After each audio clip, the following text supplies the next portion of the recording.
শনিবার বিকেলে আগরতলার ওরিয়েন্ট চৌমুহনীতে সিপিআইএমের ত্রিপুরা রাজ্য কমিটির ডাকে এক প্রতিবাদ সমাবেশের আয়োজন করা হয়।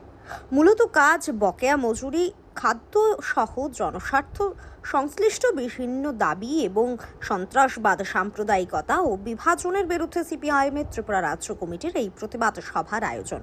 এতে প্রধান বক্তা হিসেবে উপস্থিত ছিলেন রাজ্যের প্রাক্তন মুখ্যমন্ত্রী মানিক সরকার। তিনি তাঁর বক্তব্যের অধিকাংশ সময় কাশ্মীরের সমস্যা নিয়ে আলোকপাত করেন। তাঁর বক্তব্যে উঠে আসে ৩৭০ ধারা বাতিলের বিষয়টিও। কাশ্মীরের পেহেলগাঁওয়ে সন্ত্রাসবাদীদের বর্বরোচিত আক্রমণের নিন্দা জানাতে গিয়ে প্রাক্তন মুখ্যমন্ত্রী মানিক সরকার বলেন, শিকারীরা পাখিকেও এভাবে মারে না। প্রাক্তন মুখ্যমন্ত্রী মানিক সরকার আরও বলেন, কিভাবে ঘটনাটা ঘটলো তা অনুসন্ধান করে সরকারকে বের করতে হবে। তিনি আরও বলেন, কাশ্মীরে সরকার রয়েছে ঠিকই, কিন্তু পুলিশ, নিরাপত্তারক্ষী সব কেন্দ্রীয় সরকারের হাতে।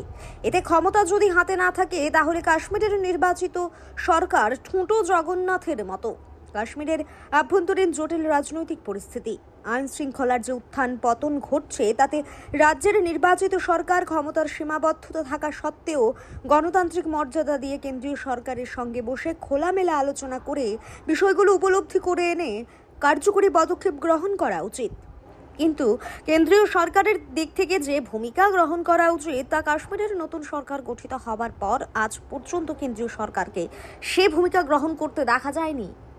এটা হাজার হাজার লক্ষ লক্ষ মানুষ যারা কাশ্মীরের স্থায়ী বাসিন্দা ছিলেন না, সেই পরিবারের লোকদেরকে কাশ্মীরে প্রবেশ করে নাগরিক অধিকার যাতে পেতে পারে, তার জন্য সুযোগ তৈরি করে দিচ্ছে। এটা তারা কোনো মতেই মেনে নিতে রাজি না।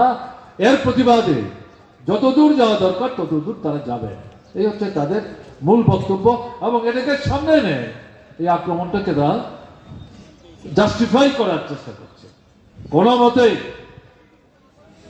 তাদের বক্তব্যের মধ্যে যদি সারবত্তা কিছু থেকেও থাকে, তাহলে নিজেদের বক্তব্যের সপক্ষে দাঁড়িয়ে সাধারণ মানুষের জীবন নিয়ে এভাবে ছিনিমিনি খেলবে, এ তো বর্বরতা, পাশবিকতা।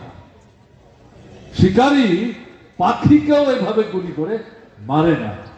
তাদেরকে নিন্দা জানাবার ভাষা আমাদের নেই। এই পরিস্থিতিতে যে কথা আমরা বলতে চাইছি, দরকার হচ্ছে কি করে ঘটনাটা ঘটতে পারলো তা অনুসন্ধান করে সরকারকে বের করতে হবে। যদিও একটা বিধানসভা আছে, সরকার তৈরি হয়েছে কাশ্মীরে, ওমর আব্দুল্লাহ মুখ্যমন্ত্রী, হাতে তো ক্ষমতা নাই। পুলিশ, নিরাপত্তা বাহিনী সব কেন্দ্রীয় সরকারের হাতে। এটা যদি হাতে না থাকে, তাহলে নির্বাচিত সরকার ঠুটু জগন্নাথ। দিল্লি সরকারের ক্ষেত্রে যে অভিজ্ঞতা, কাশ্মীরের ক্ষেত্রে তাই অভিজ্ঞতা। এবং কাশ্মীরের আভ্যন্তরীণ যে জটিল রাজনৈতিক। এদিন এই প্রতিবাদ সমাবেশে প্রাক্তন মুখ্যমন্ত্রী মানিক সরকার ছাড়াও উপস্থিত ছিলেন সিপিআইএমের কেন্দ্রীয় কমিটির সদস্যা কৃষ্ণা রক্ষিত, রাজ্য বামফ্রন্টের আহ্বায়ক মানিক দে সহ আরও অনেকেই। Bureau report, Sandhan TV.